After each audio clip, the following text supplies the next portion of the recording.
But thank you so much, Dylan. Are we good to go, Dylan? Yes, ma'am. Okay. Yes, good to go. All right. Thank you. All right. So just again, welcome to the Town Hall. The Town Hall, as you know, was an opportunity to hear from you, our external partners who own, develop, and or manage LIHTC and home funds programs and National Housing Trust Funds loans across our state. Our mission at DCA is to partner with our communities to create a climate of success for all of Georgia's families. And so we want to thank you for that. Pictured here, just behind me, I don't know if you could see it, is the Towns at Clarkson Center.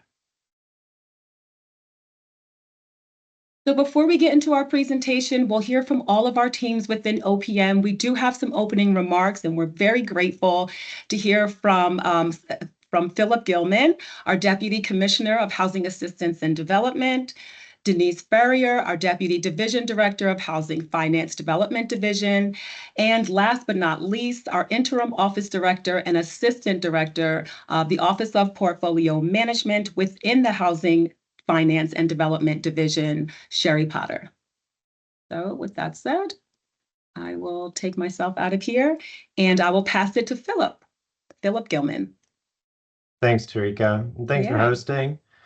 Good afternoon, everyone. As Tarika said, my name is Philip Gilman. I'm the Deputy Commissioner for Housing Assistance and Development. I have the pleasure and privilege of working with a lot of folks at DCA across the housing spectrum, supporting folks experiencing homelessness and providing emergency rental assistance. We also administer and support housing choice vouchers and project-based vouchers across the balance of the state. And of course, this very critical housing finance team. We are, at this point, y'all probably already know, helping to support and finance about 7,000 new units of affordable housing every year, which I say that number a lot, and often I realize I just need to step back and pause at just how amazing the work that the team is doing, that you all in the industry are doing, and just how critical it is. It is certainly not lost on the incredible professionals at DCA on this call that they inherit that portfolio of 7,000 units every year, and just the weight of that responsibility of making sure that we're supporting families, helping provide opportunity, helping connect folks to better schools, closer access to amenities and grocery stores, et cetera. And of course, as Tarika mentioned, really our goal of helping families thrive. We really are looking at new ways to support families, whether or not they need that extra rental support, they need that opportunity to move into a high quality community. And then of course, we also do first-time homebuyer and down payment assistance programming through Georgia Dream as we really kind of keep an eye on that long-term goal of supporting intergenerational wealth development. Really, I can't be on here for 5 minutes without thanking you all as an industry of being stewards of really our most important resource, which is our residents and the housing in which they live.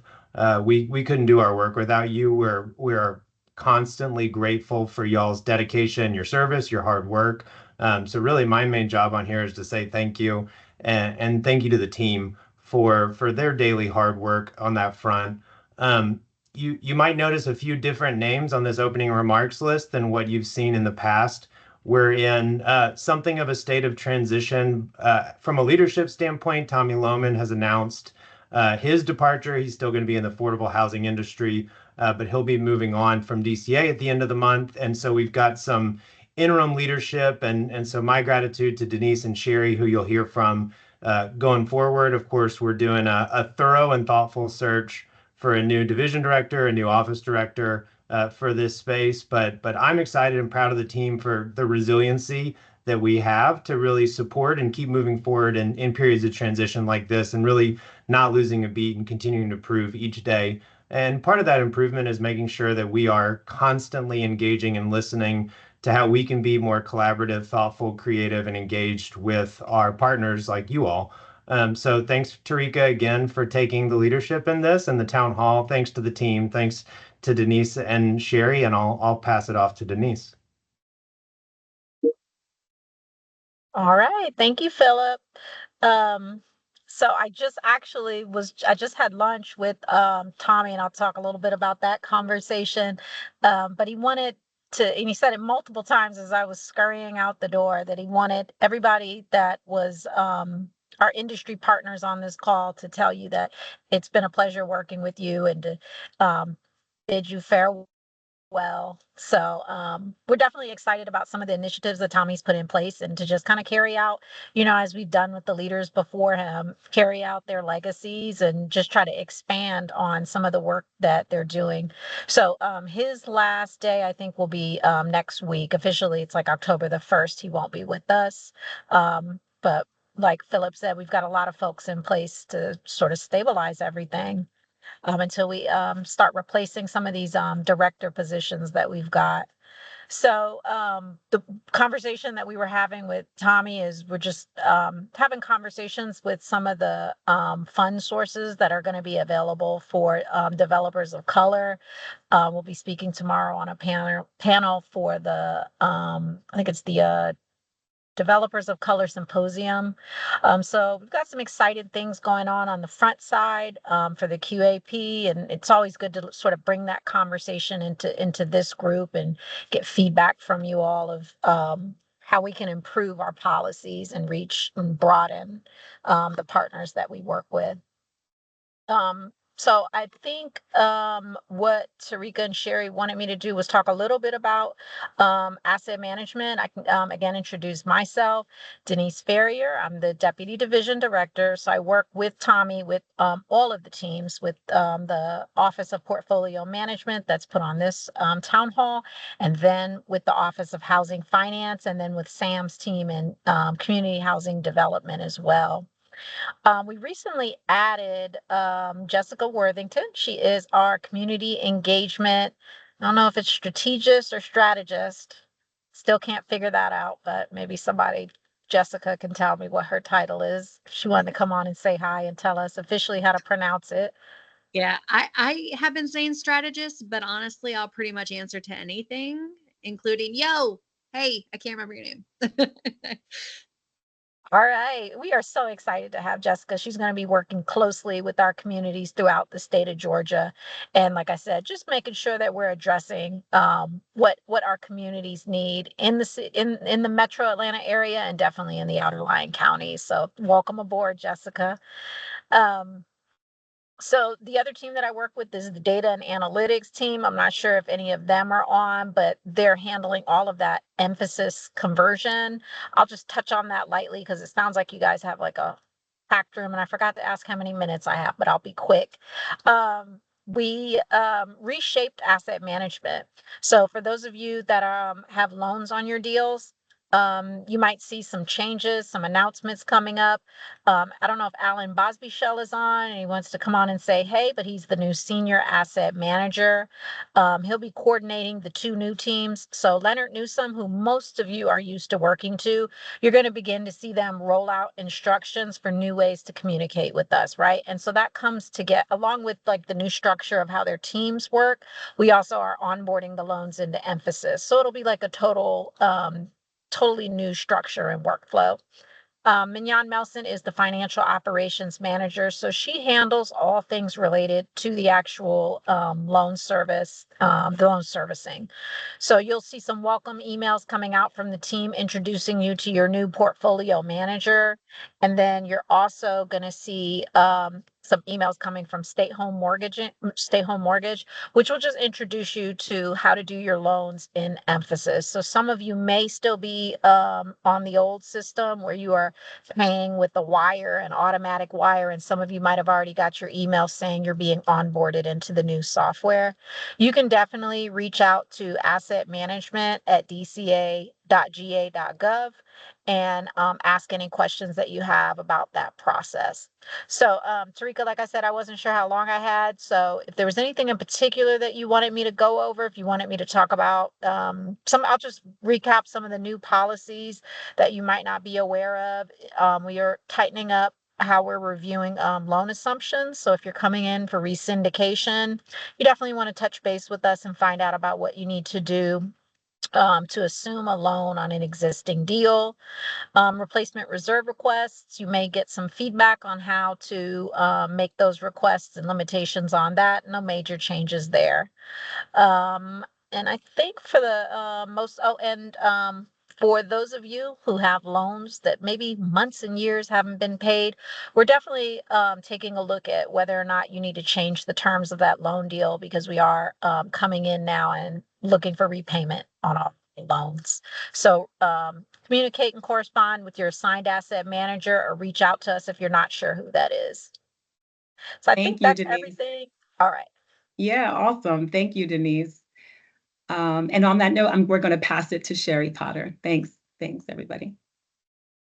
Thank you. So thank you so much, Philip and Denise, especially for the impactful information that you provided. When it comes to our properties, we know we have many funding sources, so please make sure you reach out to us as needed because of the changes and all of the additional new protocols that are coming. We want to make sure that we keep constant communication.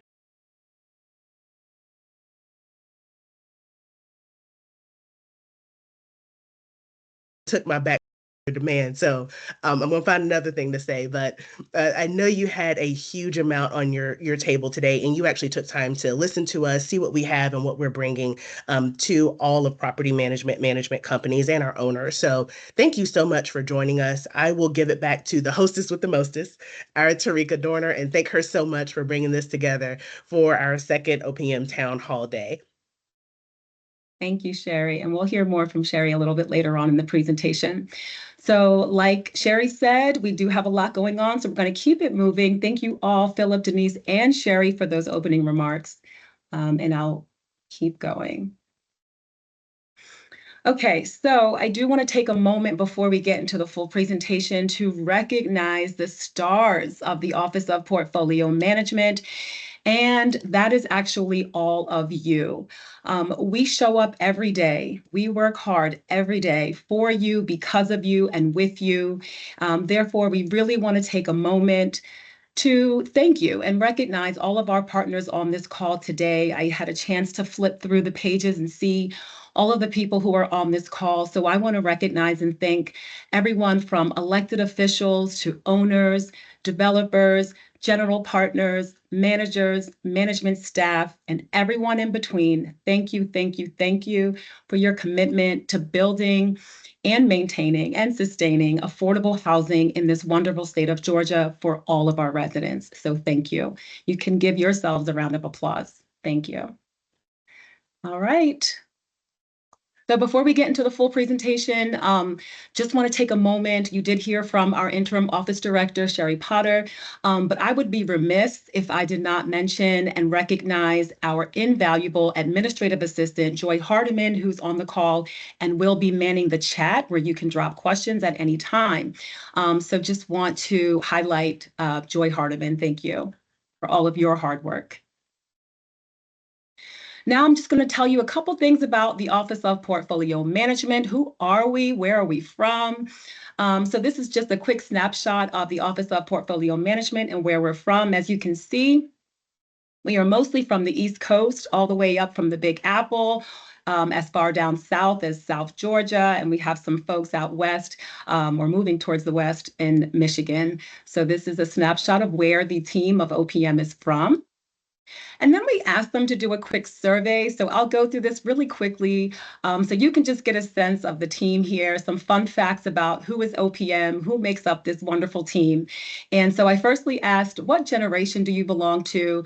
50% of our team are made up of millennials, and that's followed by Gen Xers, and the rest of the generations are represented here. I asked, how many years of education do you possess post-high school? While over 40% of our team has 4 years of post-high school education, 12%, over 12%, have more than 8 years of post-high school education. So I just want to say that this is a very educated and competent team. So kudos to you folks for all of the dedication to your studies and academics. We asked how many years of affordable housing experience do you have? Out of 15 responses, we have equal parts of our team are less than 5 years or between 5 and 10 years, 33.3%. But we want to recognize that the other 33.3% have over 10, 15, and 20 years of affordable housing experience. So that just goes to show that we do have a very seasoned team, and our seasoned team are here to help support, train, and develop our newer team members. And we'll talk more about training and development a little later in this presentation as well. We asked approximately how many cities have you visited, vacationed in this year? Friends, our team has been booked and busy. Almost 50% of our team has been between 5 and 10 cities this year. So clearly I haven't taken enough vacations. I need to talk to somebody about that. And the other 50% have been less than 5 cities this year. I missed one. How many cups of caffeinated coffee or tea do you drink a day? Well, while most of our team's pretty modest, less than 2 cups a day, that's definitely not me. We've got 25% consuming between 3 and 5 cups of coffee to stay awake. And some of us, caffeine is in my blood. That is my category. So we're pretty modest on the caffeine, but yeah. What time do you go to bed? We've got to do better, friends. 50% of our team is going to bed between 10 p.m. and midnight. But I think more alarming is that almost 20% of our team said, "What is sleep?" So we have to do better. We have to do better there.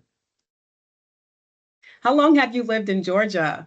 So 33.3% of our team has been here over 10 years, but even more so, 40% have been here over 20 years, with over 13% of our team born and raised.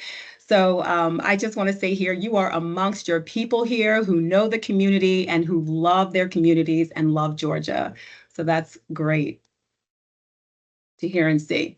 All right. So lastly, we asked, or this is not the last one, but we did ask, if you had to listen to one album for the rest of your life, what would it be? We had 16 responses, and we had 16 different responses. It runs the gamut here, all the way from Lil Wayne Carter, the third album, to Dancing on the Ceiling by Lionel Richie. That is a bop. To George Michael, Listen Without Prejudice, to the sultry sound of Brandy's complete album, to the Audio Bible, and to Atlanta's very own native rapper T.I. and the Urban Legend album. So like I said, the responses run the gamut. We've got a pretty diverse team here with pretty divergent musical tastes, but that was great to hear. And last but not least, while we're pretty diverse in our musical choices, one thing that we share in common is our disdain for cats. No one preferred cats on this team, not one person. Over 50% of our team prefer dogs. The other 50% or so were split between no animals, plants, dust rabbits, kids, and other.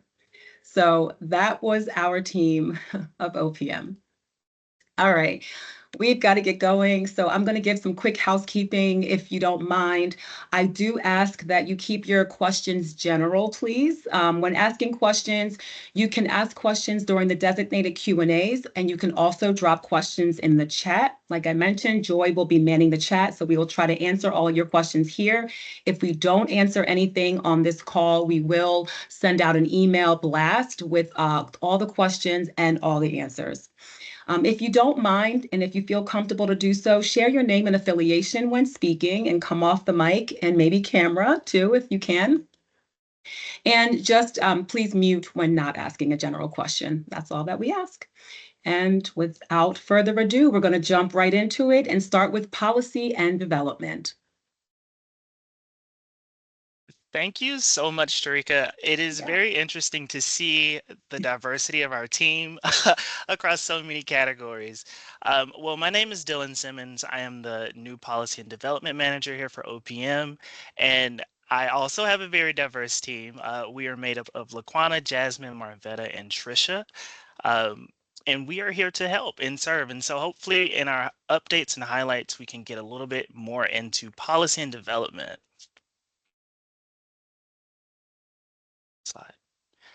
So some of the updates I want to focus on today is contacting P&D, when, which email. I know there's a lot for OPM. Go over that tricky subject of emphasis monthly tenant reporting, as well as update you guys on the extended use period notifications and Georgia Housing Search. So contacting policy and development, what does our team do within OPM? So we're really the front door. Whether you're receiving our welcome packages from Trisha, or you are a new management company, we help set your properties up. So we are fundamentally important with you getting into emphasis and making sure that that is working correctly. So I wanted to list a few of the documents that are truly beyond important for us to make sure your setups are correct, complete, and ready to go for you. This includes the emphasis unit spreadsheet, those executed 8609s, and again, properties that have multiple bins, please include your schedules, the LERCs, LURAs, as well as your final allocation application. If you have any questions about your property setup, or if there's anything off about it, please feel free to reach out, but make sure that we have these documents as well. Another important role that our team is responsible for is emphasis support. So what does that mean? Of course, we are here for the super users. If you're a super user, you know, but they're the people who normally, or the main people who work within emphasis. They do the emphasis tenant data uploads. They answer the questions, they do AOCs. So if you need assistance with like resetting passwords or removing old contacts, please reach out to us. And we can also help you with your tenant uploads. So that includes if you're unposting, updating a tick, deleting a tick, we can assist you with that. But please note that there's documentation and information we need to properly assist you. So what is that building identification number? Which reporting period do you need assistance with? And always please provide us with the executed tick so we can make sure that information that we're updating, deleting, like we have a paper trail. And I just want to jump in, Dylan, to add that there Okay. is a training on how to Yes. fill out some of these forms on the compliance training website. So if you need any assistance in figuring out how to complete some of the forms, do check out the compliance training website for that. Okay, thanks, Dylan. Next slide. And so to get a little bit deeper into emphasis, because I know it's a hot topic, we're going to have Laquana speak, and she'll give you a little bit more information. Good afternoon, everyone. Just a couple reminders. I just wanted to remind you that tenant data is due at the end of the month, but no later than the 10th of the following month. Important notes that you should be able to, well, reports for you to run will be that LIHTC home and annual occupancy report, and then the household income and rent limit status. Those two reports will give you a lot of information that will be pertinent before you do your submission, so that hopefully you could find any issues that could arise right after your submission. A couple of common out of compliance issues that you might hear back from our compliance team or someone from HFD emphasis would be we'll say a lot of times like compliance department. So you submitted your buildings, and then you get a notification that, hey, it's out of compliance, and you'll get it email notification from someone from our compliance team saying, hey, it's in our queue. That notification is sent to the super users only. So if you are an on-site manager, you won't be notified. It only goes to super users. You might also see where we say that there's a building below allocation basis or the transient housing rule, and that will require you all to send us a signed lease so that we know what transactions transpire in between. You might also get errors that deal with market units, missing tenant recertifications, and overwritten income status. And when you're getting those errors, a lot of time it's more so we may not be notified of market units, or even with tenant recertification, it could have easily been missed. But any of those issues that you do receive, we ask that you please promptly send us an email letting us know of any errors that need to be changed, or you may have misput any information. So please send that email to HFD emphasis. Next. Another thing I wanted to highlight is stacking. So that means basically uploading multiple years of tenant certifications before submitting for that current reporting period. And so to put that in layman terms is that a submission is due every year, every month, or every year of that reporting period. So some people are set to annual and some people are set to monthly, but everybody will eventually be going fully monthly. And that idea was just to get everybody current on reporting. But when you're stacking, basically it just means that you are submitting certifications on top of certifications, and we ask that you submit only based on that reporting period. And then I'm gonna hand it back to Dylan. Yes, and as I see through and in the chat, training is a hot topic. So I just wanted to take a moment to emphasize and reiterate that we do have on-demand trainings. Tarika, thank you, has created, and we have a emphasis certification manual that helps you walk through uploading your tenant certs, changing those reporting periods. So we want to stress, please utilize the resources that we have available, but also know that we do have trainings that Tarika will start offering more frequently. But use these as your first step to see if you can understand what the issues are, and then reach out to P&D. So something that is new and coming down the pipeline, I guess you want to say, is notifications for the expirations of LIHTC. So properties that are in the extended use period, you're coming up to year 30. You need to start notifying tenants that the expiration of the restricted rents is going to happen on X date. So what DCA OPM has done, we've created a template that you can send to residents. And you're going to send these in year 28, 29, 30, and then 6 months before the end of year 30. And this is just so we can allow our residents to fully understand that those restrictions are going and that their rents may switch to market. This is truly to better protect the residents of Georgia. Of course, these templates will be found on the DCA website. That is yet to come. But in the meantime, if you do have questions, want to see the policy, want to see the templates, please email HFD Emphasis and we can provide you with all that information. And next, I will introduce and bring out Marvetta, who will talk about Georgia Housing Search for us. Hello, everyone. I'm Marvetta Walker, a portfolio analyst on the Policy and Development team. And I just want to talk briefly about Georgia Housing Search, or GHS, which provides a detailed information on rental properties and helps people find housing that best fits their needs. All DCA properties are required to be listed on GHS website within 30 days of lease up and no later than 45 days after a management change. Quarterly updates are mandatory and should include a list of vacancies.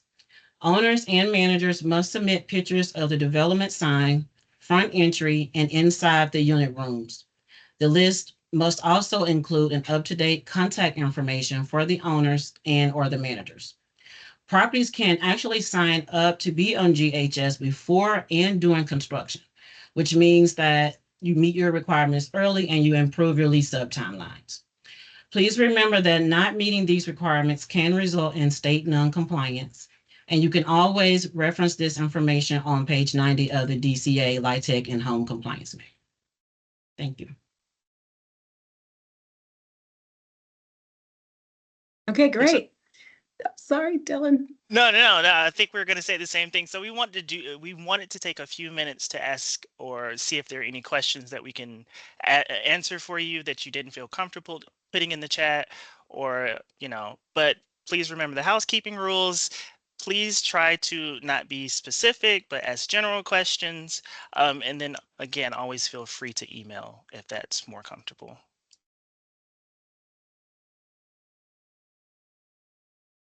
And we can ask Joy, were there any policy and development questions in the chat? I'm not looking at the chat right now.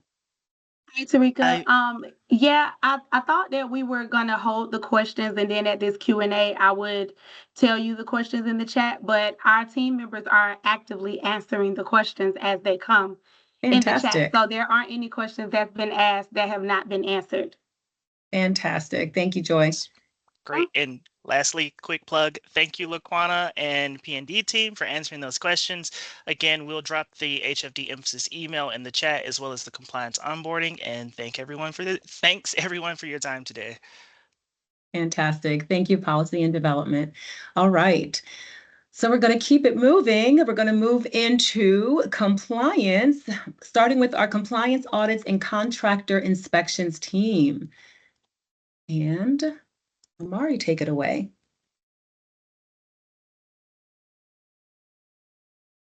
Thank you, Tarika. Of course, it will give me technical difficulties.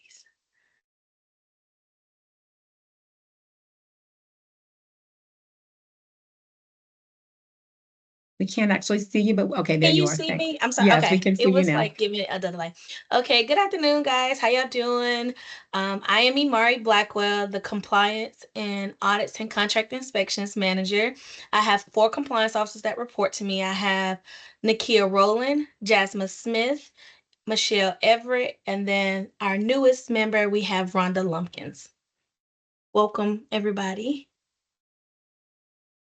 And I will be passing it off to Jasmine. She'll speak a little bit about some quick updates. Jasmine, take it away. Thank you, Amari. Good afternoon, everyone. My name is Jasmine Smith, and I am one of the compliance officers up under Amari Blackwell for the compliance audits and contractors inspections. So today we're going to talk about health and safety. Please ensure that when you are submitting your health and safeties back to us, that each finding has a cover sheet. It is required by DCA and it is in our manual on page 44. Make sure that when you are submitting your findings and your cures, that you submit them one in a timely manner, that they're in the same order from the report, and that it has a cover sheet. Also, we require that the work orders be signed and dated by either management or the maintenance team and what was specifically done. Because sometimes people just put a date and sign it, but they don't tell us what they actually did to fix the issue. So make sure that you're putting that information as well. And make sure that you're uploading them to the emphasis portal. If you're having problem uploading them, please contact your designated compliance officer and we will help you with that process. And also make sure they're legible, because if they're not legible, then we can't see it and we can't cure that issue. That happens more than you know. So make sure that when you upload it, if you can see it and it's legible, we can see it. But if you have a problem with seeing it, then we probably have a problem with seeing it as well. Next slide, please. So this is what the DCA compliance finding cover sheet looks like. Make sure that you submit it with all physical and tenant findings from the report.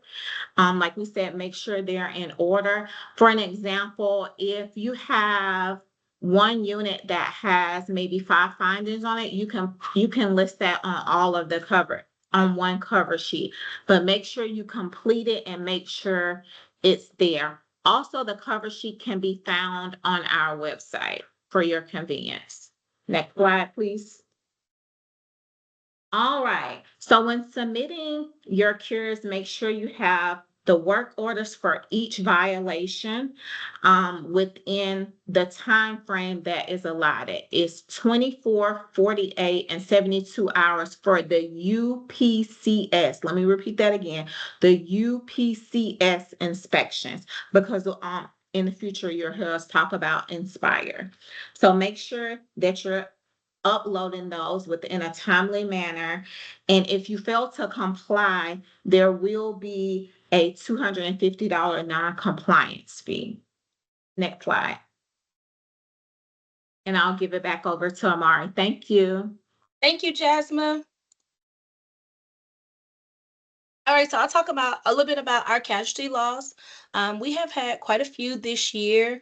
I've noticed when it comes back in our physical reports, if a unit is not available for the inspector to access, or it was caused by a delay, a vehicle accident, flooding, it is deemed casualty loss, and we need you to fill out your casualty loss jot form within the 72-hour report period. If you do not, you will receive a non-compliance fee invoice continuously until we receive your casualty loss.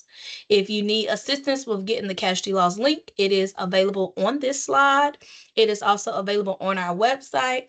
And you can also reach out to myself or any CEO that's designated to your property. Or you can reach out to compliance@dca.ga.gov for assistance with that casualty loss with being reported. Next slide. Thank you. All right, here's a quick update. So starting June 1st, we have did a little bit to our policy for our 45-day cures. You now have your 45-day cure still originally. You also have additional 1 week. So if you received that finance report and you know you had 45 days to get your cures, everything closed, and you still had some open items, after that 45-day, you have 1 week. After that 1 week, we are referring your property. We're going to issue a 8823 closeout, and we're going to refer you to the special projects team, also known as SPT. And it was also listed in our blast that was August 15th. If you're not in the blast or if you're not receiving the blast, please sign up. But it does give you a breakdown of our actual policy in full details. Another reminder, effective March 1st of 2024 of this year, our self-certification rule for if you're 100% LIHTC properties only, you to recertify now, you just have to submit your student form and your VAWA formal forms. However, it cannot be backdated. It has to be effective like March 1st of this year moving forward. You no longer also have to get approval from DCA with the 100% LIHTC. Another reminder, HOTMA rule is going into effect January 1st of 2025. DCA does not have required or mandated forms or ticks that you have to use. However, we will have a suggested or recommended tick that you can use for further guidance. At this time, the property managers and your companies will not be penalized for HOTMA-related errors until after January 1st of 2025. And for further details, there's a link below. We are still going along with the guidance of HUD. So that link below actually gives you more detail. If you wanted to look it up, you could also, this picture for our LIHTC manual is also clickable. So if you just want to use this slide, you can click on the slide and it'll take you to our manual as well. Thank you, Tarika. Any questions I answer? Any questions? I thank you, Jasmine, for dropping that website link in, the email in for our compliance chat.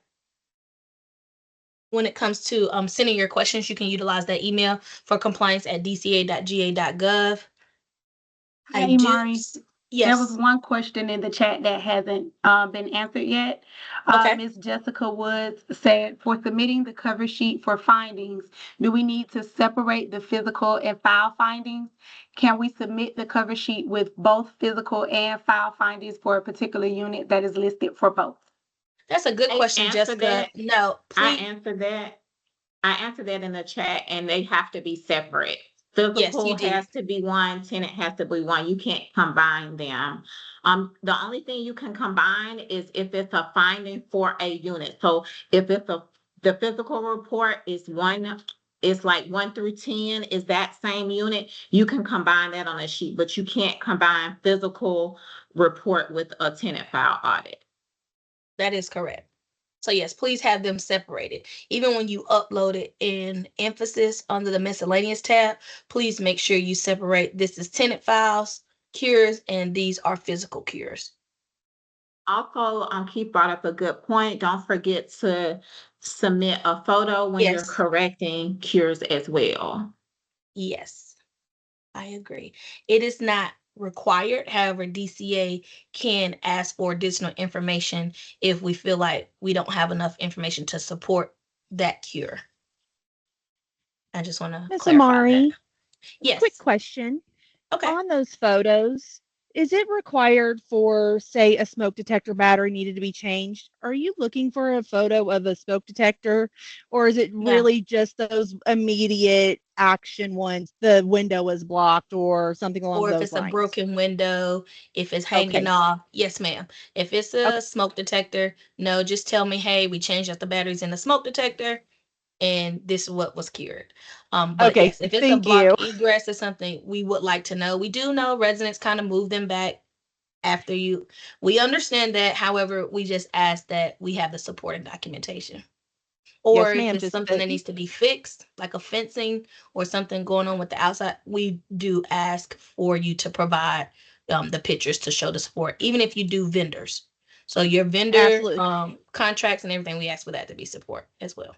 Absolutely. There was just confusion on some of the smoke detector from the sites of do they need to update that? I'm like, I don't think so, but I will double check. So thank you. Great. That's a good question. Thank you. Thank you, Kate. I I think did Princess see might have wanted Princess. to add Yes, to I that. saw Mhm. Princess hand Yeah, go up. I did want to add something. I think it was Kate. Is it Katie? Katie Holmes? Okay. I do want to add, as far as the smoke detectors goes, as we're rolling into Inspire, yes, a photo would be required for the 21 inches type deal, the inches away. So yes, or 10 inches from the cooking source. That will be requiring a actual photo. Okay. I saw it. Thank Thank you, Princess, for clarifying that. Yeah. So understand we do have UPCS inspections that are still out there, and we have Inspire. So I want to make sure that it's very clear. So if you're not for sure, just let us know, like, hey, is this a UPCS inspection for us or is it an Inspire? Because those determinations will be different. So thank you for that call out, Princess. I have No another problem. question that came to the chat. It says, does the DCA cover sheet need to be completed for the no deficiency items with just comments only? Do we need to provide pictures on all deficiencies? I'm sorry, I missed the answer. Okay, so if you have a UPCS and Inspire, you would need to reach out to see what that actual deficiency is, because it may require a picture, it may not require a picture. Just for clarification, yes, no, you do not need a DCA cover sheet for if it's not a deficiency, you don't have anything. However, if it is comments or observations that are asking you to please, for example, please upload your VAWA form, it's a comment and an observation. You don't necessarily need a picture, but you need a copy of that VAWA form that was completed and added to that file. Does that make sense? Yes. Is that Terry? I hope I answered your question. Okay. I saw your thumbs up. Just really quick, Evan, this is Terry. The DCA cover sheet. Okay. For say example, emphasis needs to be updated or something like that because the maybe emphasis doesn't match the tick, and you're giving us comments. Do we need to do a DCA cover sheet for that says emphasis is updated? Yes. Just provide We the do. emphasis update and a screenshot that you updated emphasis. Okay, thank you. Yep, that's for deficiencies, comments, and observations. So Okay. if it says it doesn't have any deficiencies and you have comments and observations, yes, please still provide it, because we could put it in the file to say, yep, it was here, it was cured. Thank you very much. You're welcome. Jessica.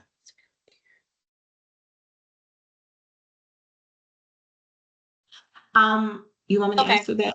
Oh, I can jump right in. So you can do it as a Amari, compressed can you zip repeat the folder. question? Yes. So Jessica asked, when submitting the cures and uploading to emphasis, what is the rule for uploading multiple findings? Do we need to upload each separately or as one PDF compressed zip folder? So say you have one unit one, and it has maybe 10 or 11 findings. You can do a zip file on that particular unit. We just asking that if it's not going towards the unit that you're uploading, just to keep them separate so it doesn't run together.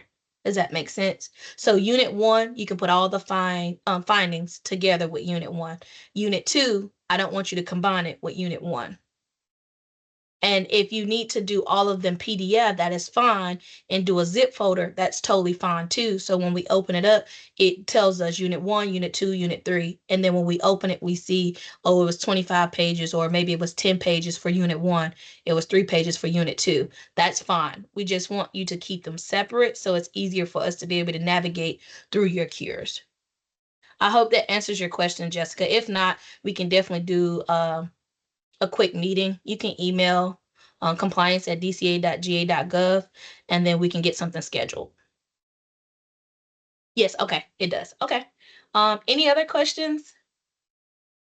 All right, if it is, you can continue to drop them in the chat. We'll monitor it, or you can email us at compliance@dca.ga.gov. Thank you so much, and I'll give it back to Tarika. Thanks, Amari. Okay, we're going to keep going. Thank you for your very pointed questions. And we will keep going with compliance. Following up from Amari's team is the compliance in-house inspections, regulatory submissions, and I will pass it to Donna Tyler. Well, good afternoon, everybody, and thank you for joining us this afternoon. I'm going to go over briefly an introduction to our team for compliance in-house inspections and regulatory submissions. And we have 2 compliance officers, Keith Dollar and Brandon Carter, as well as a compliance specialist, Ms. Dee Robinson, and 2 program assistants, Ms. Kiana Britton and Mr. Torrey Sadler.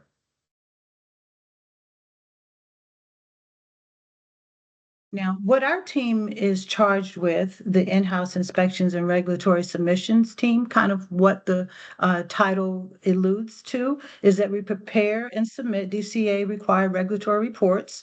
We analyze and monitor the home rent reviews, or HRRs. We also monitor the annual owner certifications, AOCs, as well as tracking and triaging initial resident concerns.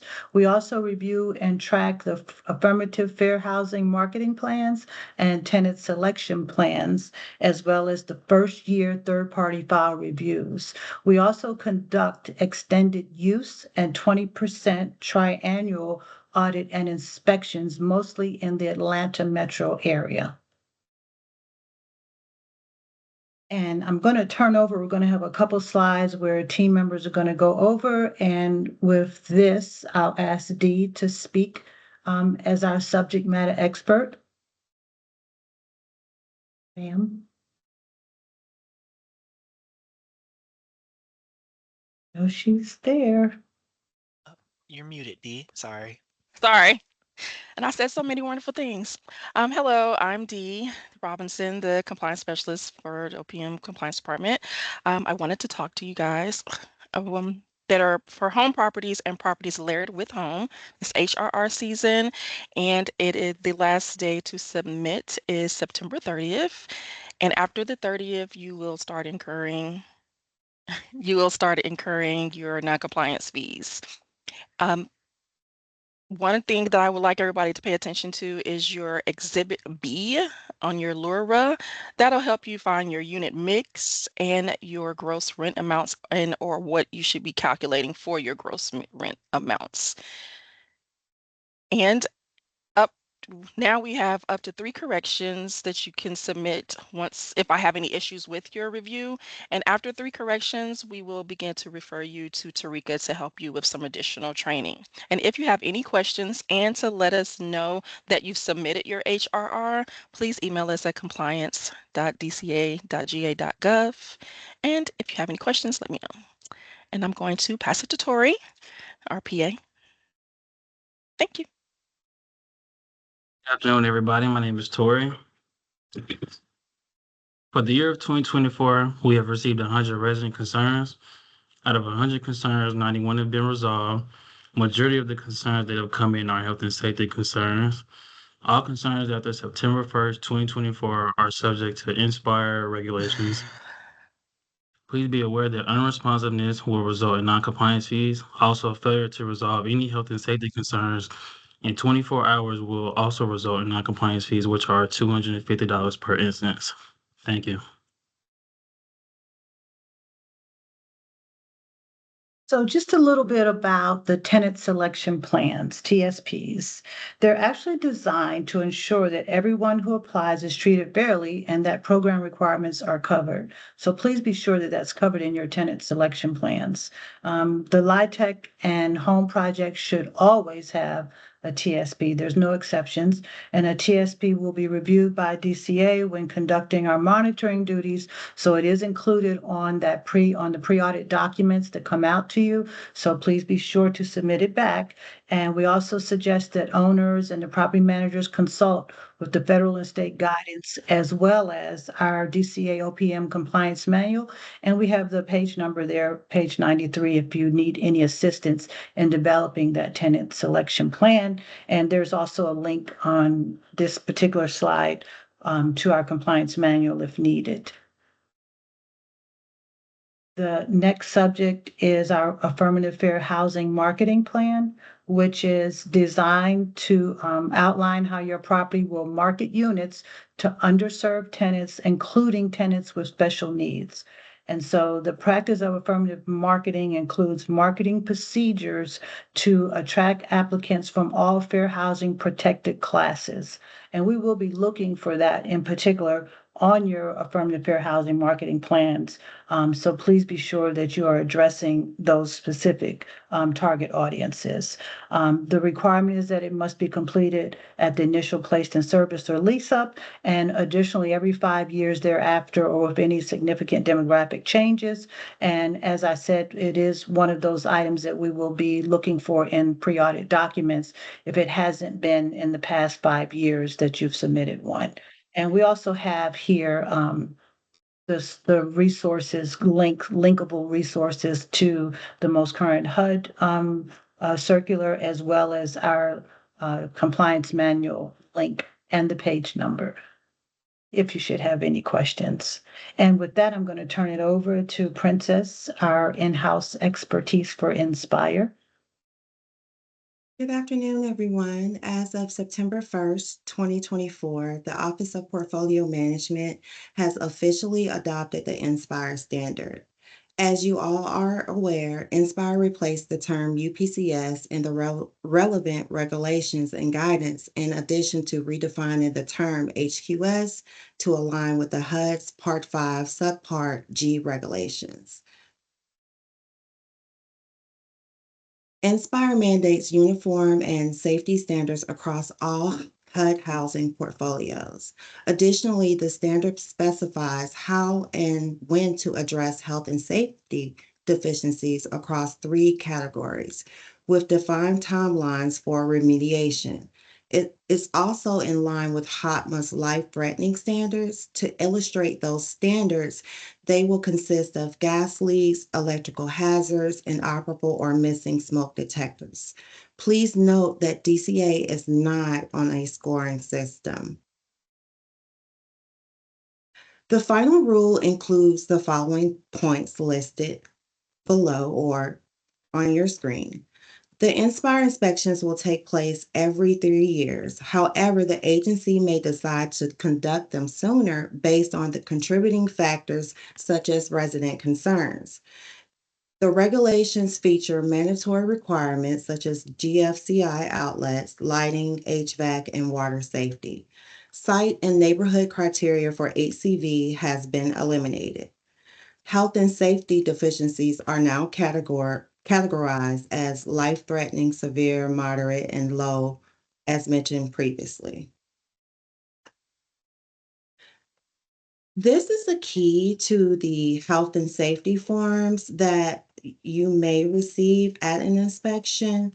The life-threatening are 24 hours. So if you received a life-threatening deficiency, the health and safety concern for that measure will be $250 if it is not remedied within 24 hours per instance.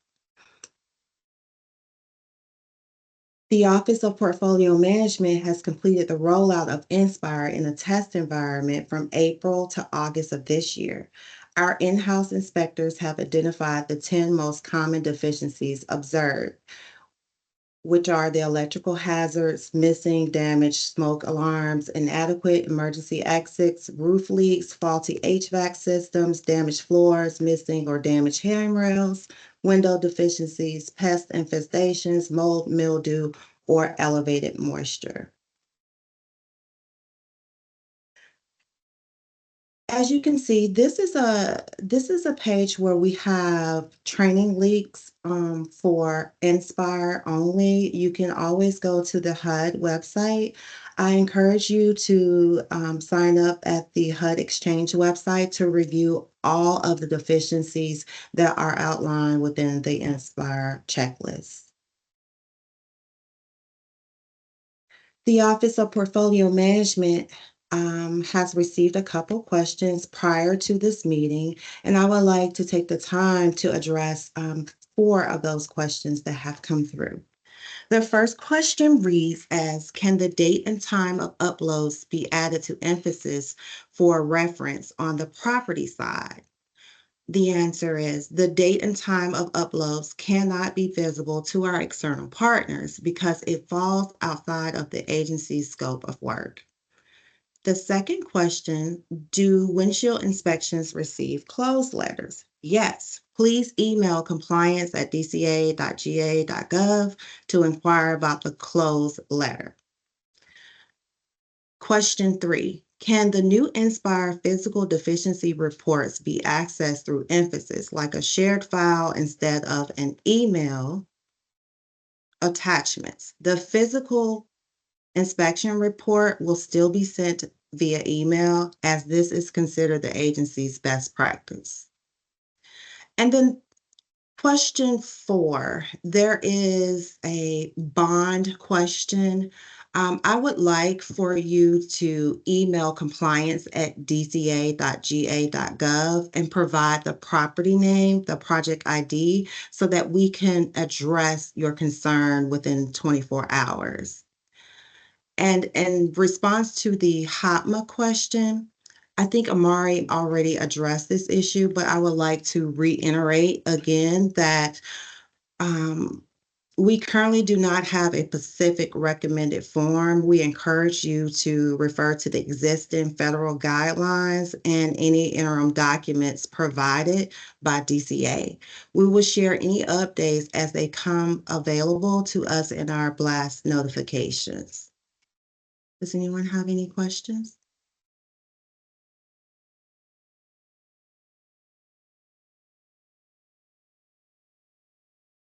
Anything in the chat, Joy? Hi, no, all of the questions in the chat have already been answered by some of our team members. Fantastic. You guys are on top of it. Okay, And I great. do just want to mention just really quick in the for DCA, so for our HFA, 4% tax credit bonds and 9% tax credits are considered the same thing. So for the question that we received, question 4, if for whoever submitted that question, please feel free if you would like to take this time to speak up and let us know. But to ensure we're giving you the proper answer, it would be best if you could give us the property name and Georgia ID so we could ensure there's nothing else that you would be required to do. But in general, as long as you have no other source of funding other than the 4% or 9% tax credits, then you would go through, I think what Amari had earlier about the effective immediately, where you would be able to just do it through the self-serve option. Hey, we Okay. do have a question. Sure. Oh, sorry. Go ahead, Joy. Sorry. Oh, it's okay. Sorry, I was trying to make sure no one was going to whoever asked question 4 wasn't going to respond to Sherry. But we have a new question that says, when should a property expect the closeout letter once the audit response has been uploaded? I can speak to that question. It's updated in our new policy with the 45 day and 1 week. It allow us 60 days after you've submitted everything back. And it does say detail in the new policy for the August 15th blast. It is in there and kind of gives you a quick snippet. If you're already a part of the blast, please go back to the August 15th. If not, you can also see it on this presentation. But yes, allow us 60 days. If you have one outstanding that you have been looking for, please email that compliance@dca.ga.gov with the Georgia ID and the name of the property, and one of the COs will be getting back to you assigned to, okay? Is that Charlene? I hope that answered your question. And I didn't thank you, Amari. I don't know if Princess, you were saying something you highlighted for a second. Are you adding something to that? Okay. All right. We'll keep moving. Thank you, Princess's team.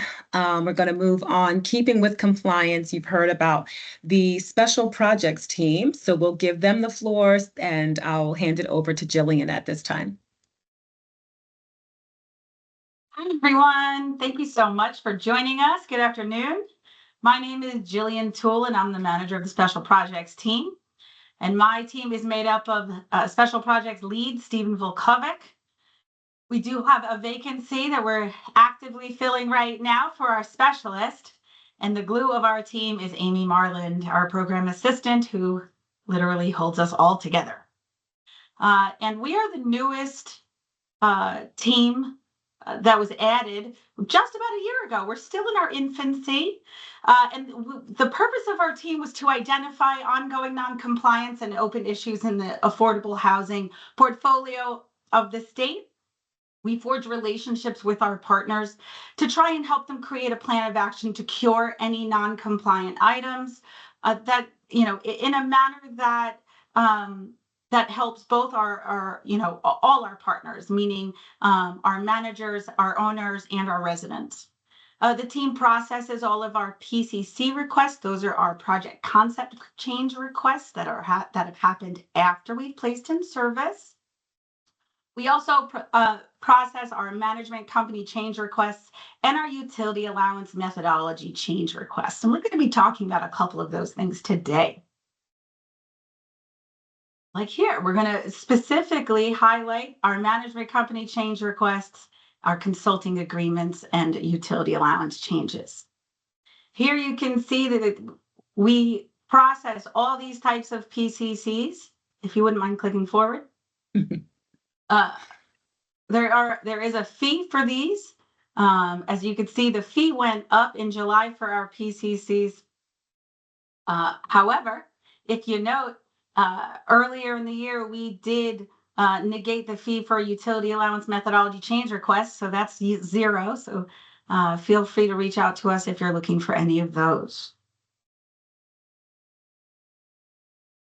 Our utility allowance change requests, we have now moved to our request being submitted in emphasis.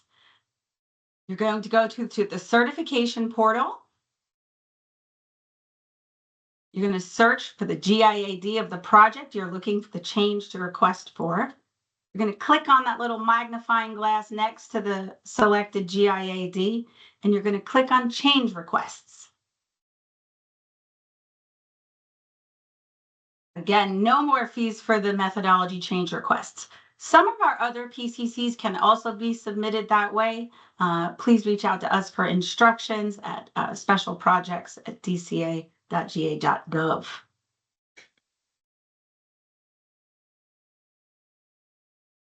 One thing we want to remind everyone, we love these change requests. And now that there's no fee, I know we're going to get a lot of people coming to us saying we want to change, but we have to remind everyone that please look at what you're layered with.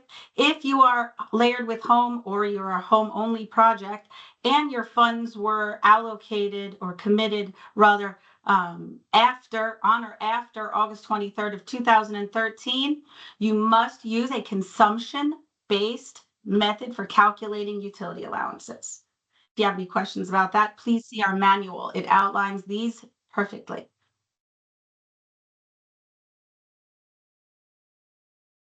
I'm going to now hand it over to Steve Volkovic, and he's going to talk to you about management company changes and our consulting agreements. Thanks, everyone. Thank you, Jillian.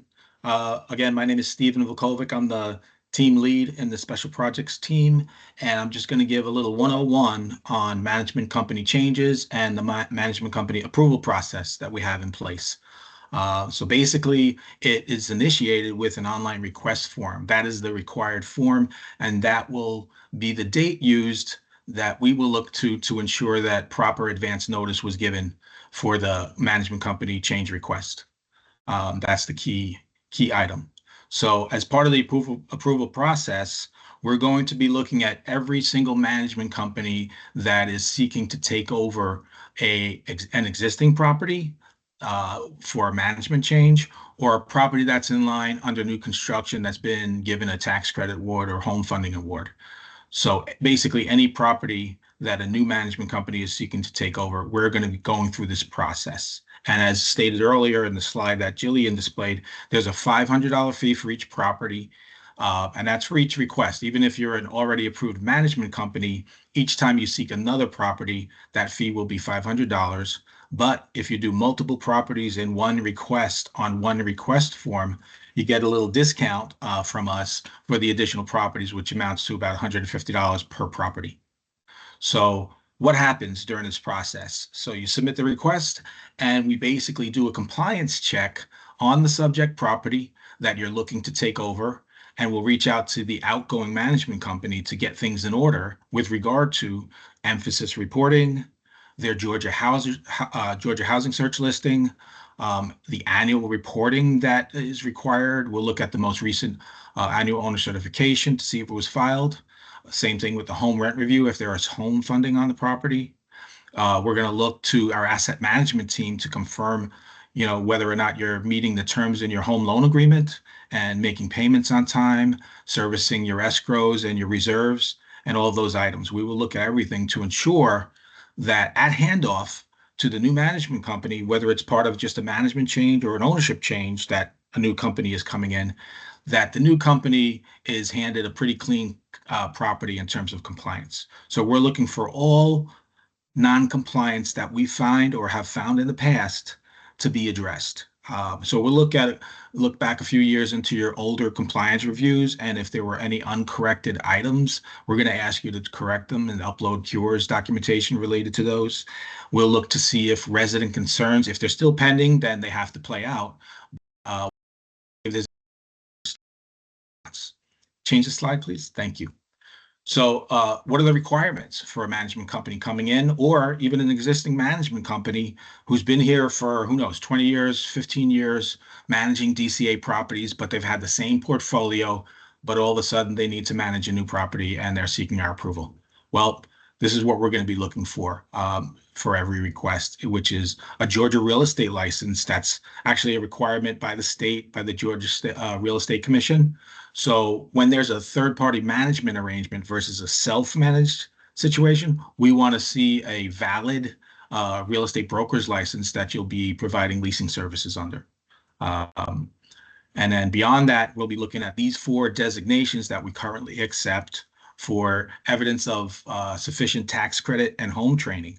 So these are, as we all know, the gold standard is considered HCCP, but we do accept other certifications which are considered equivalent right now: C3P, SCHM, and the NPCC.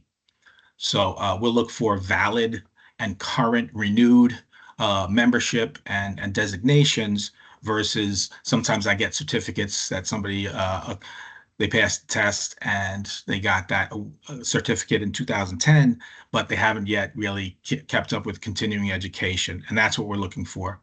The continuing education has been kept in place on those certifications.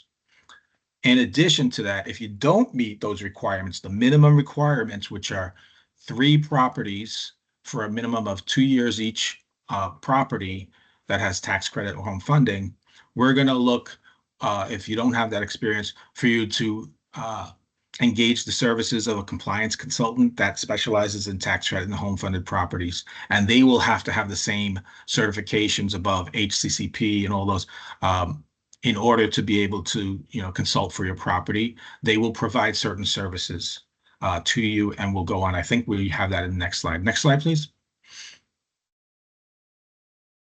Okay, not quite yet, but the services that they generally provide are your tenant certifications and recertifications, could be annual reporting to emphasis, could be your annual owner certification reporting, could be replying to physical non-compliance findings during a compliance review or file findings during compliance review. There's a myriad of services that these consultants provide.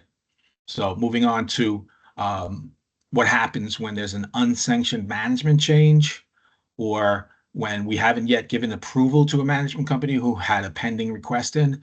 If the takeover happens before we issue a written approval, then there is going to be a non-compliance fine of $250. And that's because we don't want to issue approval until, like I said earlier, the items on the subject property or within the management company's portfolio, their DCA portfolio, aren't resolved. Now, that's another item we need to touch on, and it's an incoming management company that's already managing DCA properties wants to take on an additional property. In addition to making sure we clean up that property, we are going to look at your entire DCA portfolio and summarize the findings that we discover as we research your portfolio. And we're going to do that with a summary form called a PCR, Property Compliance Review Sheet, or a Portfolio Compliance Review Sheet. And you'll get a listing of all of your properties, and you'll see which ones have timely AOCs or missing AOCs, which ones are current with emphasis, which ones are not, and so on.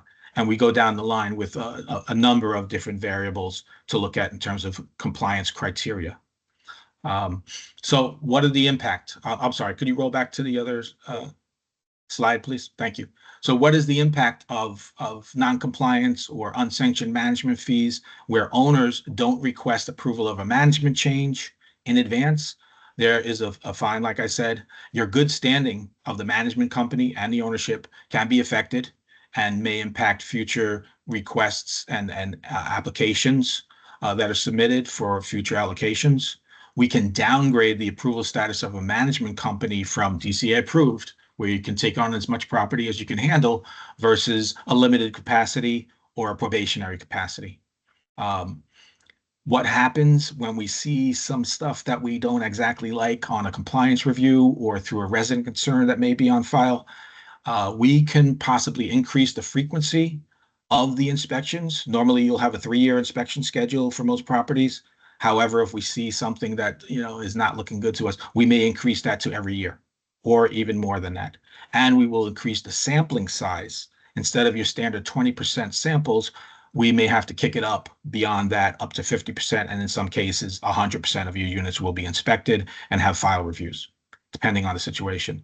So it's critical that you stay in compliance to avoid this kind of thing. And the other part of that is any kind of inspection that happens outside of our normal schedule that's required for reporting to HUD and IRS. There's going to be a cost for that, and that's going to be billed to the owner. And that is at a clip of $150 per unit. And that covers all the costs associated with that extra inspection triggered by the condition of the property or the situation. Thanks for moving the slide. So on to the consultant agreements. Again, there are situations where we require a consultant agreement, and this consultant to be on board for about 3 years is the standard period of time. And they're going to be required to report annually on the status of the property, some general criteria, and that has yet to be communicated externally to our partners, our management companies and owners.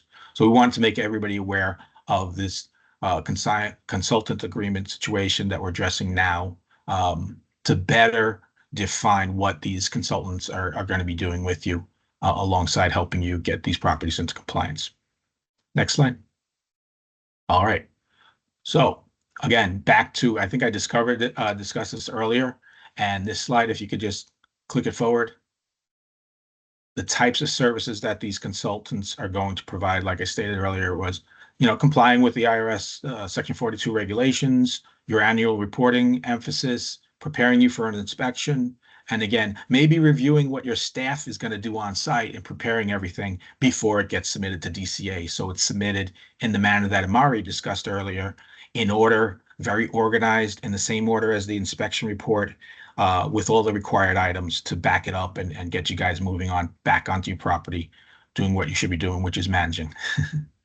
We want our partners to have all the tools they need available to them to be successful and to keep us out of your hair, basically. Fantastic. Thank you, Steve. Thank you so much. Are there any questions? Thank you. All right. Thank you so much, everyone. Thanks, Stephen. Any questions in the chat, Joy, for the special projects team? No, there are no questions right now in the chat. Okay. All right, perfect. That was really good information, Jillian and Steve and the special projects team. So thank you for all of those updates. We will keep moving. We're moving along. It's 2:18. I hope you're all still hanging in there with us, getting great information. We have not a part of the Office of Portfolio Management, but definitely in support of, and we would be remiss without bringing them on board. This is the data and analytics team. I'm going to pass it to Kelly Evans. Hey, thank you. Good afternoon.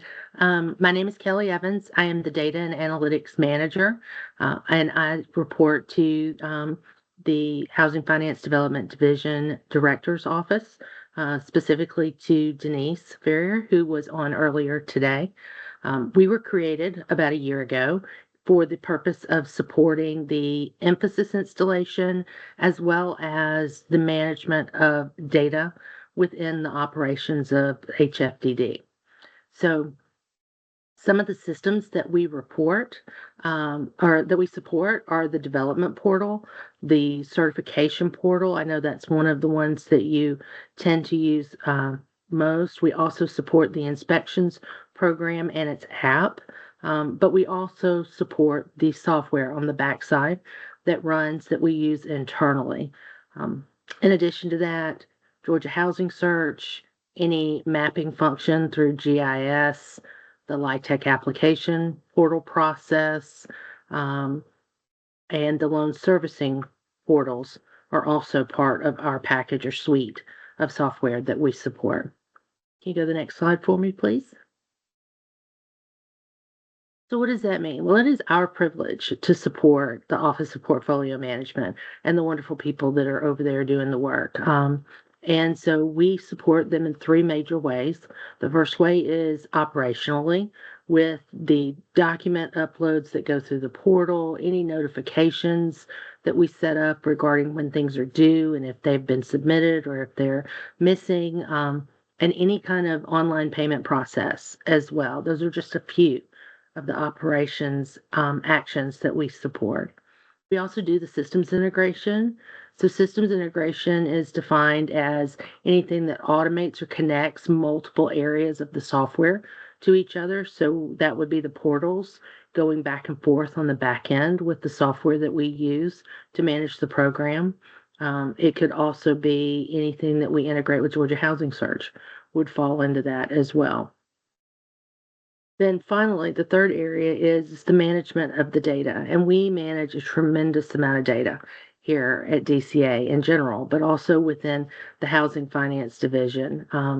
And so that's going to be at the development level, the building level, the unit level, plus all of the data that comes with the documents that are passed back and forth and how we automate that and get everything online so that we are operating efficiently and make things simpler and less paper pushing, more time to actually dig into what's going on with the properties and how we can best serve those tenants that are living there together with you. So that's the quick version of what we do. We support specifically the internal staff, but when they run up against something that is either not getting addressed quick enough, or is brought everything to a standstill, then you may hear them say, let me get Kelly involved, and that would be me. Because it is our responsibility to make sure that we keep y'all up and running and that everything is working in the manner in which it's supposed to. And that's our privilege to do so, both for OPM as well as for you. So please don't hesitate if for any of y'all, if there's anything that we can do to help you. That's part of our mission. So thank you. Thank you so much, Kelly. That was great. And I know for all of our management partners, you have been just patiently working through emphasis as we transitioned some years ago. So it's wonderful. In translation, as Kelly said, is that they are here, data and analytics, now to support all of our emphasis, concerns, quote unquote, issues, and hopefully remedy those in a timely fashion. So we are very grateful for the data and analytics team, and I'm sure you all are happy to hear about this too. Yeah, At this time, we're very happy, Tarika, to be here. I know that Okay. historically emphasis has created a lot of heartburn, especially for our partners in the field, and that was the purpose for the creation last year of my department, was to make sure that you had people who, that's our job, is specifically to make sure that the technology is working and that we are fixing the problems and getting things solved so that it does what it's supposed to do for you. So we're very happy to be here. Thank you, Kelly. All right. Do we have any questions for the data and analytics team? Very competent data and analytics team. There aren't any more questions coming in through the chat, Tarika. I think that you guys' presentations are just that good that you're answering all the questions. Nobody has any. Okay. All right. Then if there are no questions right now, and if you think of some later, we'll come back to asking more questions. I almost forgot that I also had to present.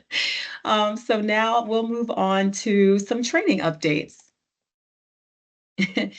So this is, my name is Tarika Dorner, and I just realized halfway through the presentation that I failed to introduce myself at the very beginning, so I do apologize.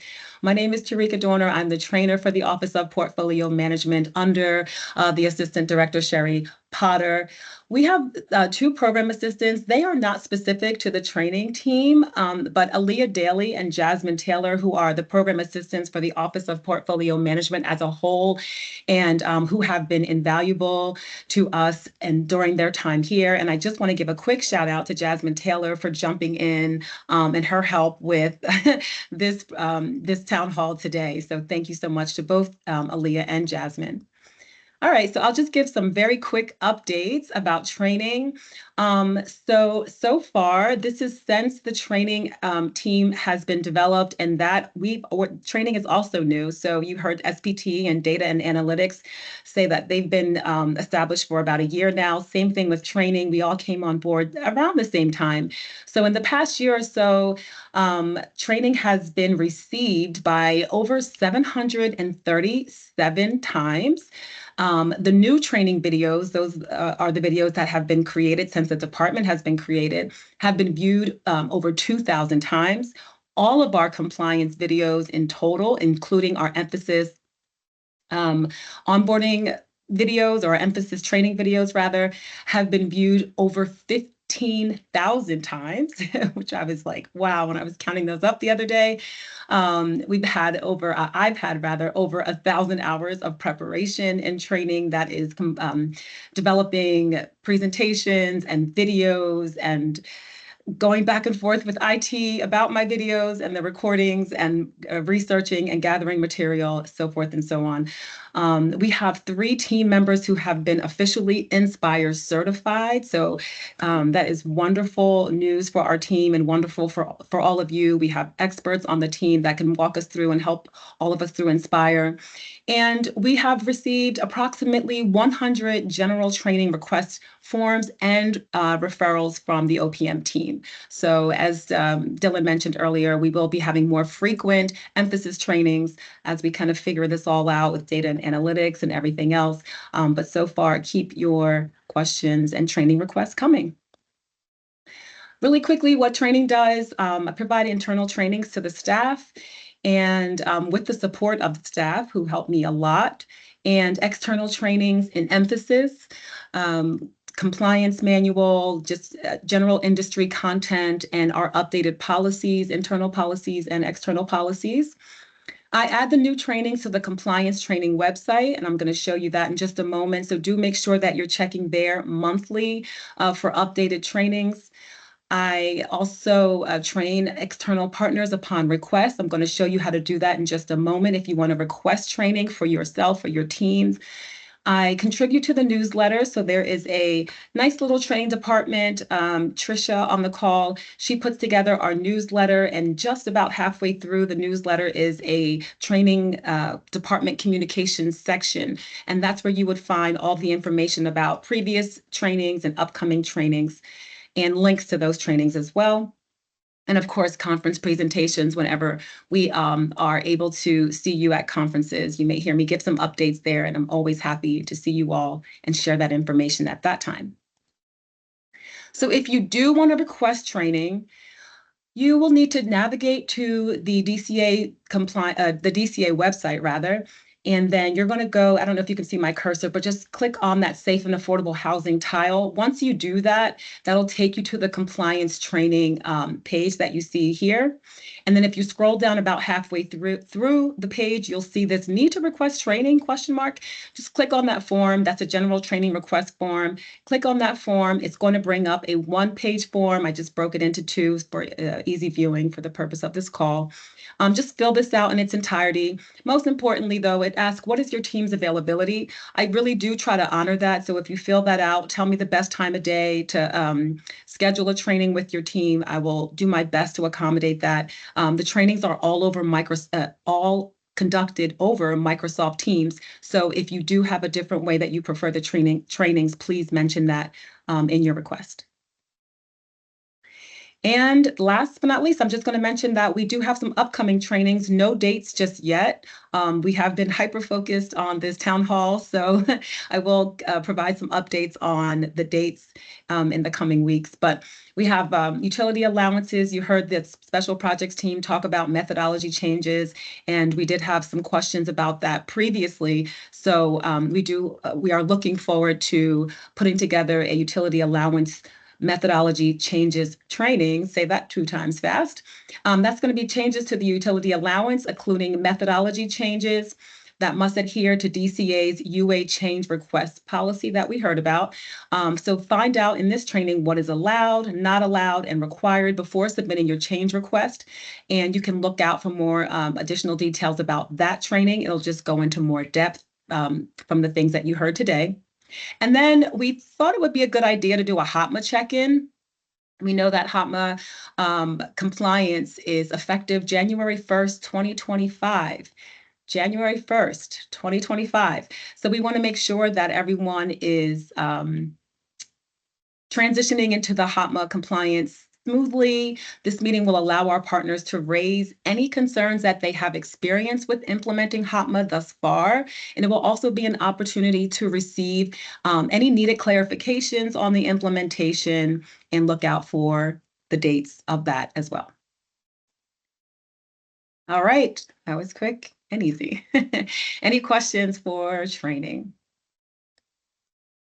Any questions in the chat, Joy? There are no questions in the chat. Fantastic. All right, we're doing great. So then we're almost at the end here.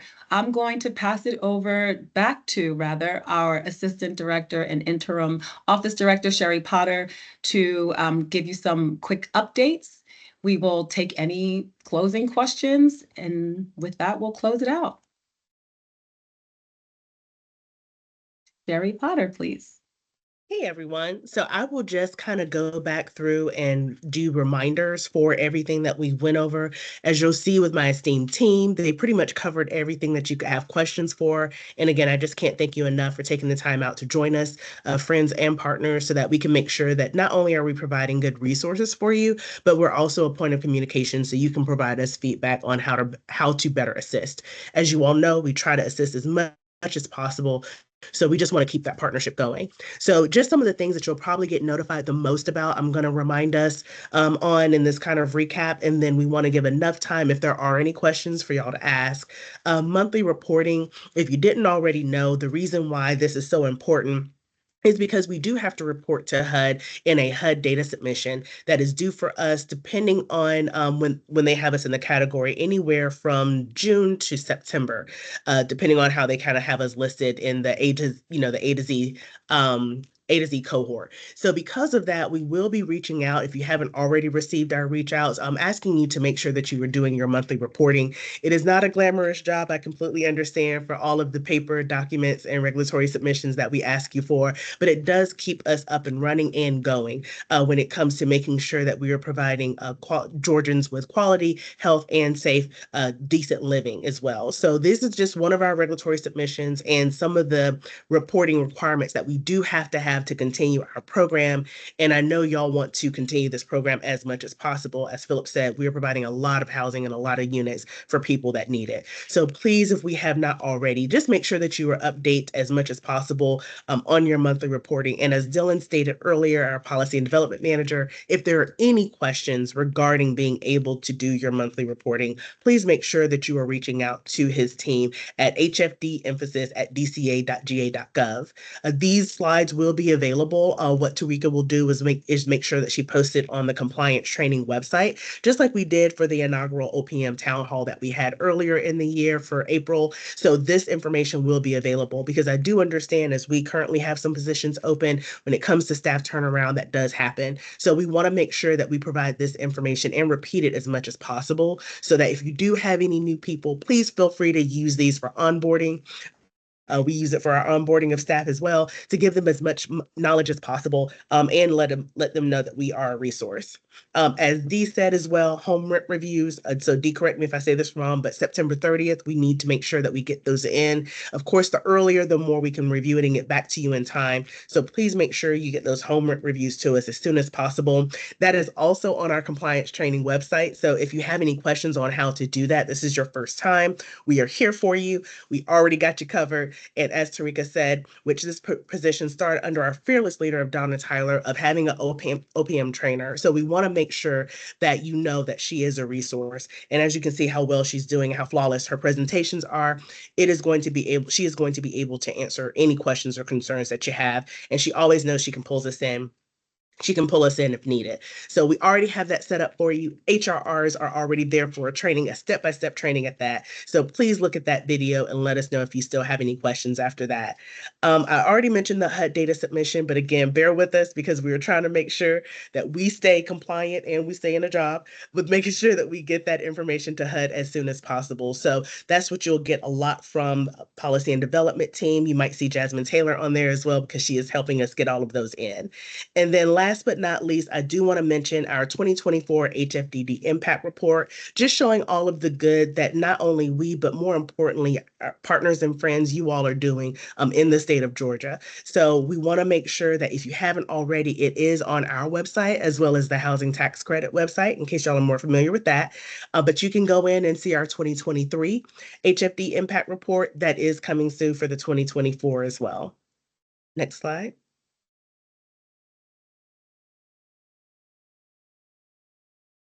I also just want to mention really quick, in case you weren't aware, or in case you are like, when we mention non-compliance fees, where is this coming from? We do understand that our compliance manual and our compliance fees are not in the QAP. We did that strategically and on purpose. So if you have any questions for any of the fees, especially the non-compliance fee that we have, please make sure that you're looking at our website. We do have it put into the actual slide as well. So you could get a full reference of all of the fees that would be assessed by OPM. Again, this would just be the OPM fees.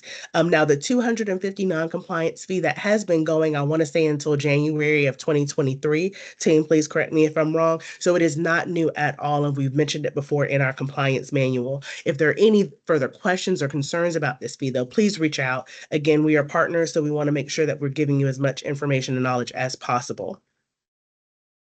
Next slide.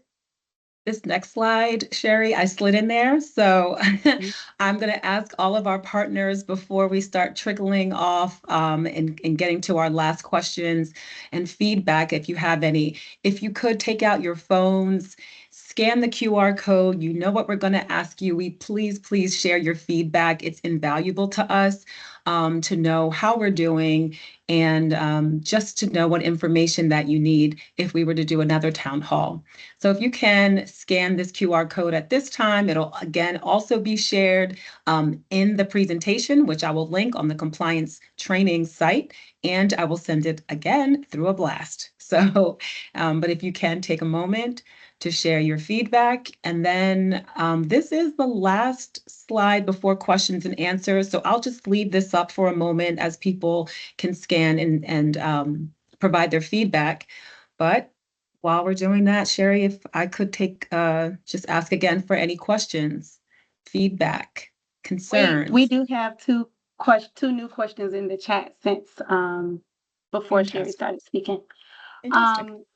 Kimberly Cauldron asked, no, excuse me, I'm sorry. Kate Holmes asked, what is the anticipated turnaround time in the event a bin is out of compliance, that we receive the notification or it being unlocked if it is not a DCA non-compliance issue? And if I may, Laquana just answered that question, but let me just Okay. reiterate. When we say a building is locked, it goes into what we internally say the yellow tile. They are processed in the order that they're received. So around the 10th of every month, as everyone's tenant reporting is due, please imagine the amount of properties that we have to go through. We are trying to get our timelines down when it comes to getting those properties processed and back to you so you can make any of the necessary corrections. But as we get there, please have patience. If you have a building project that has gone a little too long, please email compliance at DCA or HFD emphasis, and we'll make sure to get right on that. But we always thank you for your patience and understanding, and feel free or keep that line of communication open if there is a property that continues to be locked.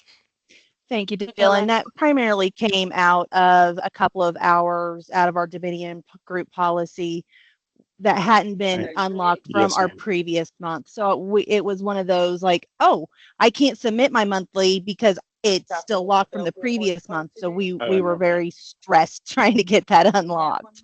Yeah. So that's where that No, came from. interesting. Thank you. And it's completely understandable. And if you do see a month lapse between that time, please feel free to email compliance or HFD emphasis. I will say this, and I don't want to do too much, but we have a goal of 2-week turnaround. That's what we're running or trying to get to. But again, that will take time in internal processes. But if, again, a month, please email us and let us know. I can do it. Thank you, sir. Thanks.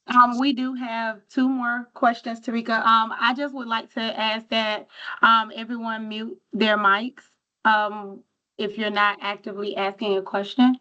But Kimberly Cauldron had a LIHTC manual question. She asked, adoption assistance income exclusion on page 125 states in excess of the annually adjusted amount of the deduction for a dependent. Where do we get the annual adjustments amount?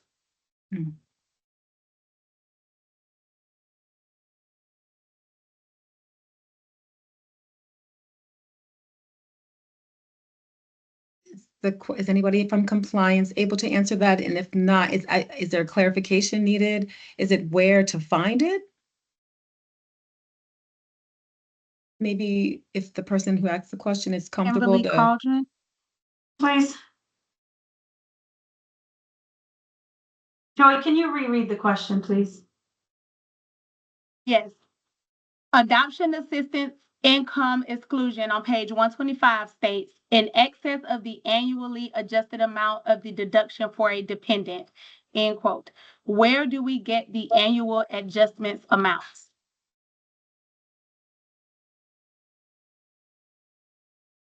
So each year,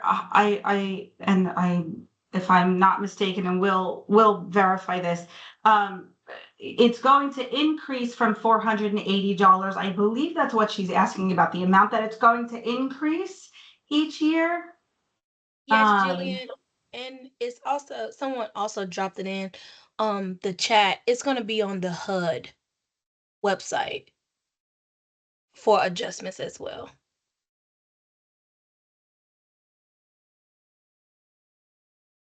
Okay, so we will look at that question a little bit more closely. Whoever submitted that question, it's not quite clear. If you're okay to drop your email and we can just make sure that we've provided you with a full holistic answer. And yes, we'll definitely look into that. And like I said, all of the questions that were asked on this call today will be published. So we can further look into that question. Thank you. Thank you, Joy. Any other questions? We just have one more question that hasn't Sure. been answered yet. Ms. Jessica Woods, she said, how long should we wait before emailing compliance or the emphasis team? I'm not sure what the question was in reference to, but that's the full question. In terms of your monthly tenant reporting, I would say within 2 weeks. Feel free. Definitely don't let the 10th sneak back up on you. Please reach out before then.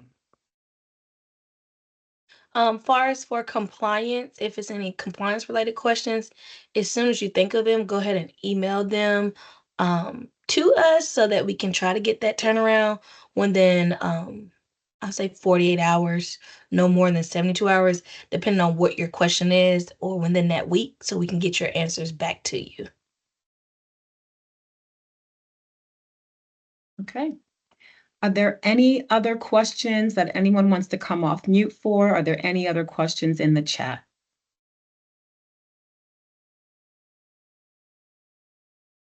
Okay. Awesome. That was our Q&A. That was our last Q&A. Friends, we have shared all of the links and resources that were shared throughout the presentations. Again, this entire presentation will be available to you on the compliance training site. All the links and resources are clickable. I just noticed that we failed to add one link, and that is, and I will make another plug for the compliance blast. Please make sure that you are signed up for our monthly compliance blast. So much information is communicated via the blast, and I'll be sure to make sure that that link gets added to this links and resources. Otherwise, all the other links from the presentation are here. So you can find that information here. And of course, our website is linked here.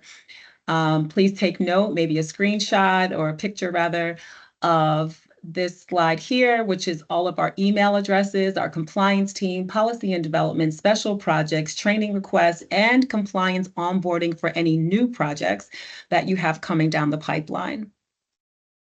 Hey, Tarika, I'm sorry. Tarika, can I jump in real quick? I did not mention FDIC properties. However, I did put a message in the chat that if you have any, if any of our FDIC properties are on, I put our email contact so that you can reach out to us. But that a friendly reminder, all monthly reporting for FDIC is due by the 10th of every month. Thank you, Amari. And I do want to piggyback on the plug that you did for the blast. In case anybody didn't know, we have made a change in our blast provider. So that's another reason why we are just trying to be really, really sure and really confident that all of our resources are given to you. So if you have signed up before but notice that you haven't been receiving them, you should receive one every month, if not sometimes twice a month, depending on how much we have going on. Please make sure you just pop on by. It's nothing to go ahead and re-register, because we do want to make sure that you are getting this information. If you haven't seen it lately, it looks amazing. Tarika, Dylan, and Trisha have been doing an awesome job of the formatting and just getting so much information in those actual blasts. So again, just to help when it comes to staff onboarding or knowing all the resources from DCA, that is a one-stop shop, and our website as well. So please feel free to use both of those to your discretion as much as possible. Thanks, Sherry. Okay, it's 2:46. Without further ado, we just want to say thank you to everyone for joining the call. We are going to give you back 14 minutes of your time. You have all of our emails, you have all of our contacts. We're always here for you. As we stated from the very beginning, please reach out to us if you have any questions or any feedback. And please, if you haven't already, please fill out that survey. I will be emailing you and asking you again. All right. Thank you, OPM, for all of your help. Thank you, all of our partners, for joining today. Have a wonderful rest of your day. Thank you.